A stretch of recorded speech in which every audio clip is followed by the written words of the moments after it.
Welcome back to Dr. SuperCoach. You're on once again with Chizo. In this video, I'm going to talk about why I think it's a bad idea for you to deliberately start the season with a whole bunch of money left in your starting balance.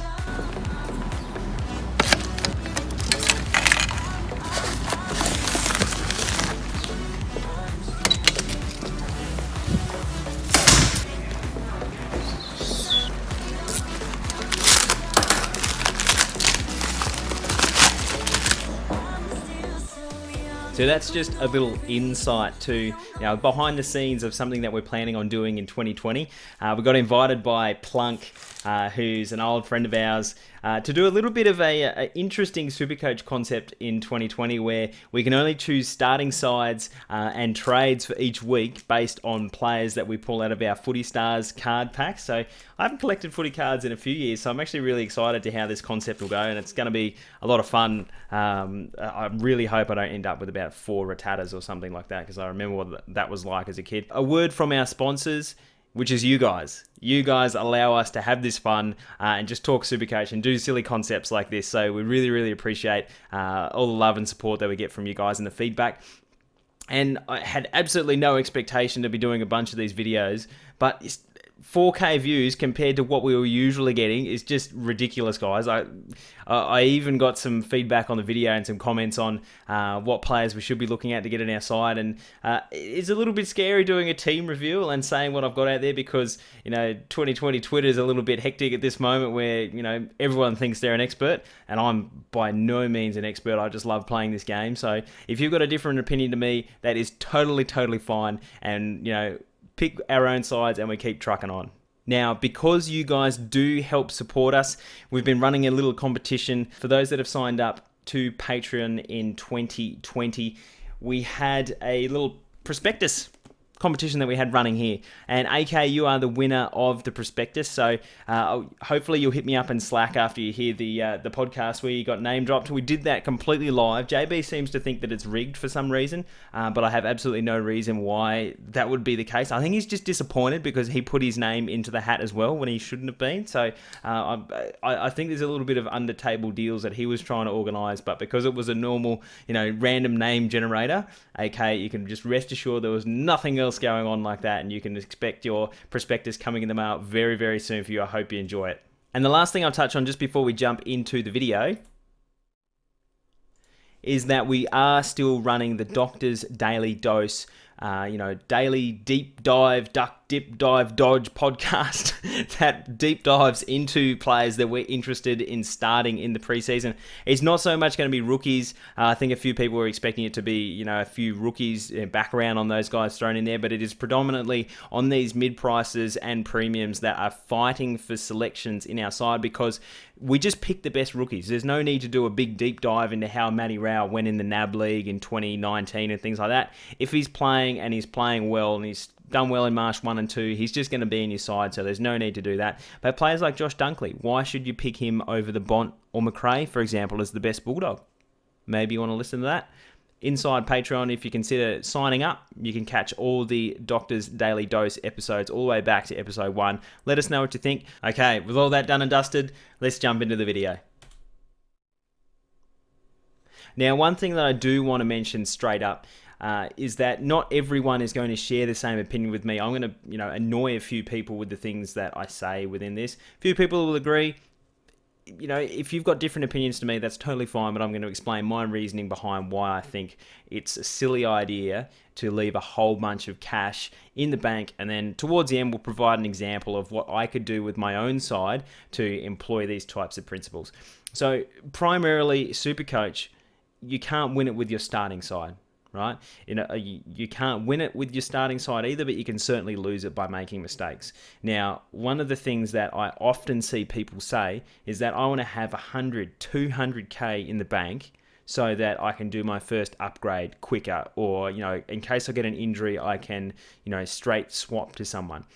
The important thing to remember is that because SuperCoach is a trading game, it's a very small microcosm of a similar stock market scenario where the basic adage is for you to make money in the stock market, you've got to be in the stock market, okay? In the same way that I'm trying to explain here, the corollary that I'm making is that you've got to have your money invested in SuperCoach players in order to get a return. If you've got 100K just sitting on the bank, in your bank on SuperCoach, not doing anything, that's 100K that you could have deployed into other players that are, high value, that are going to go up in price and help produce you more cash. Okay, so the whole point of having this 10 million starting balance is so that you can deploy that to have the best side as possible to get the most points. But primarily, I'm looking to try and generate as much cash as quickly as possible, because that cash is going to allow me to upgrade my side faster and therefore score more points overall. And so this is just, a very, very basic financial tip in that time in the market is better than timing the market. And the way that I see that in terms of SuperCoach is that if you're sitting there on your hands with 100K in the bank not doing anything, I find that's a missed opportunity. That's an opportunity cost. You're missing out on making profits off that 100K by investing in a SuperCoach player. Maybe you, instead of picking Petrarca, you could pick Dusty, or instead of picking a Brett Bewley, you can somehow pick up a Devon Smith that might outscore them and make the same amount of cash. So I think it's important that people are saying, I want to have 100K in the bank in case X goes down with an injury. The whole point of this preseason and putting in the time and effort to make a side is that we want to be comfortable with the actual side we start with. If we're going into the season with, say, a Josh Kelly, and we're deliberately not picking a McRae or a Neil, for example, but we've left that 50K in the bank just in case Jelly does a hamstring in the first month, I don't see that as a viable strategy. If you want to pick Kelly, it's because you think that he's going to be an absolute superstar, he's going to outscore Neil, and you're not, holding money in the bank so that you can grab him if something happens. If something happens, it's just bad luck. We saw Treloar in the last weekend. He was looking fantastic in 8% of sides. Doing that hamstring, that percentage is going to drop, because I don't think he's definitely not playing round one, is what the reports are. And even then, it's going to come time to, he's going to miss 3, maybe 4 weeks of solid running and things like that. So it's important that, we're deploying our capital to make the best return possible, and by picking the best players that we can, see long-term getting the best value in terms of money and picks and things like that. I kind of see the points that they bring back as like dividends, and the cost of the player is, how much it is to buy that investment. So if we jump into my side right now, this is Chizo's Champs DRSC. I had to shorten it to get DRSC in there because I'm part of the Dr. SuperCoach group. If you haven't heard that, we've got money for first, second, and third, and then we've got some Dr. SuperCoach branded footies that you can take home if you finish in 4th or 5th. A lot of people seem to be wanting that over the money, which is really interesting. Maybe we'll update that in due course. But what you can see, I've got a scenario here.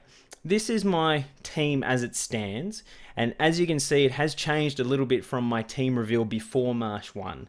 Now, that's for a number of reasons. I really liked the idea of Sicily, but then he had a bit of heel pain and played in the All-Star, but wasn't amazing. And so Houston's found his way in, because he didn't score, he didn't put up massive numbers, but I really liked the game. It was all about his role. A lot of people are jumping off Doherty, and I can see why. He wasn't fantastic. Yes, he kind of blew the cobwebs out. But in the second half, he seemed to go back to his old role. He took more kickouts than any other Carlton player in 4. And he was part of the switching play, and he looked quite good. The disposal efficiency wasn't great, but that's always been a knock on his game. So definitely interesting. So in this scenario that the team we've got here, what I'm preaching here is I've got 115K in the bank that I could be using to deploy elsewhere. Now the question becomes, should I be using that to upgrade a premium, or is it to get a more expensive rookie? at the end of the day, it's whatever you decide is going to be the best investment for your team. In this situation, I'm reasonably happy with my forwards, pretty happy with my midfield. I think Tom Green had a fantastic game on the weekend. He's there for the time being until, proven that he's not going to be in round one, because I really liked his game. Happy with the rucks. It's probably the defence line that I'm lacking there a little bit. Even if you can, argue that I've got Stephen Hill at D4, I can probably use that money to invest a little bit further. And so if I'm on the side of the fence that thought that Doherty is going to start slow and be less value, 436k, we kind of need him to be high 90s, averaging 100 to start the year. Perhaps what I'd like to do is trade out Doherty, find someone that might be, a bit better of an investment. Maybe I really liked the news of not liking the news that Hardwick went down this week, but perhaps the fact that Sicily is definitely going to be taking the kickouts now. It probably helps Greaves' job security as well in the back line. So perhaps I'm now liking the role of Sicily, for example. Perhaps in the forward line, you don't have Lockie Whitfield. We've obviously just learnt recently that Ward's going to miss the first month. Taranto's now just done his shoulder. Zach Williams has got Achilles tendonitis, which is not a quick thing to come back from. It's kind of pointing towards the fact that Whitfield is probably going to be an important cog in their midfield, which was one of the reasons why people were saying not to pick him. So maybe if you had 100k left over, suddenly you've gone from, a Martin to Whitfield. The whole point of this is that we're trying to find the best way to use all of our capital if possible. In this scenario, I've got 18k left over. Do I feel like that most of my capital has, been expended? It's not that I'm deliberately holding 20k in the bank, for a specific reason. I've got it there left over after making what I think is the best team I can, reasonably make with the available capital, which is the whole point. It's to try and, highlight that having 120k in the bank, just for argument's sake, is not, the best use of your money. If you're going to hold 100, why not hold 200? Why not hold 300? You suddenly see how there's this big chunk of money that's not being used to help progress your side and help invest in players that are going to bring you points and hopefully cash generation. I will finish on probably one reason that you might hold cash in the bank. And that's to do with a premium that you think might miss round one, that you really think you can't start the season without. Now, let's take Max Gawn, for example. Right here, Maxi Gawn, he's supposed to be playing Marsh 2, but let's say he gets pushed back and he's in touch and go for round one, and you're really unsure whether he's going to line up. Or maybe he's touted for round one, he's a late withdrawal, and he's going to be in for round two. One way that you could have some available balance would be to pick a ruckman to start with for round one that you literally only want to have for one round, to bring Max Gawn in for the second round. For example, if this is a way that you were going with. In this instance, you could pick up Sam Naismith, for example. You could pick up Jono Segler. Let's take Segler, for example. Suddenly you've got 300k in the bank, and you're probably yelling at me saying that that's totally going against what the point I'm trying to make. It's not. It is, but it's not. What we're doing here is we're deploying the cash in such a way that we are maximizing the values of our team, like our personal values to the team that we're starting the season with, and then sticking to the plan that we have. So the only reason you would have, say, 300k in the bank is if in the back of your mind you're saying to yourself, Max Gawn's someone I need. I can't go the season without him. I don't want to try and get him at 700k mid-year. It's going to be a nightmare. SuperCoach is a trading game, and the less difficult trades that you can leave for yourself during the season, the better. So I want him as soon as possible. I think Segler might have a pretty decent role. Let's pick him for round one, see how we go, leave some cash in the bank. If it looks like Segler's working out really well, you can deploy that cash elsewhere, might be one reason. Or, if Segler, fails, or you still want to upgrade to Max Gawn, you've planned that into your system. If you deployed that 300k, suddenly you can't get Gawn. So that would be one reason that I would leave cash in the bank. As long as you've got a plan and you're sticking to it and you're working towards something, I can understand that. But having 100K left in the bank for the sake of it, to inverted commas use in the future for whatever reason to help speed your first upgrade, you already had that money to start with. So your upgrade is still only coming from the money that you've generated, right? So if you need 300K to upgrade and you've already got 100K in the bank, you haven't suddenly made 300 grand to upgrade. That's why you should be putting that 100 grand into another player that could be generating you more cash. Another little video in the bank. Hope you enjoyed it. Let me know if you did. If you agree with me or don't agree with me, let me know in the comments. I want to hear your thoughts. I do try and reply to as many as possible. Do you want to keep some cash in the bank for the first part of the year so you can upgrade, switch some primos around? What are your thoughts around that? Or are you on my side of the fence where you're trying to deploy as much cash as possible to start making as much money as quickly as possible? Love to know your thoughts. Feel free to comment below. Feel free to check out the Patreon if you do want to see some more behind the scenes content and some Doctor's Daily Dose episodes. This is Chizo. We'll see you again in the preseason very soon. I'm signing out.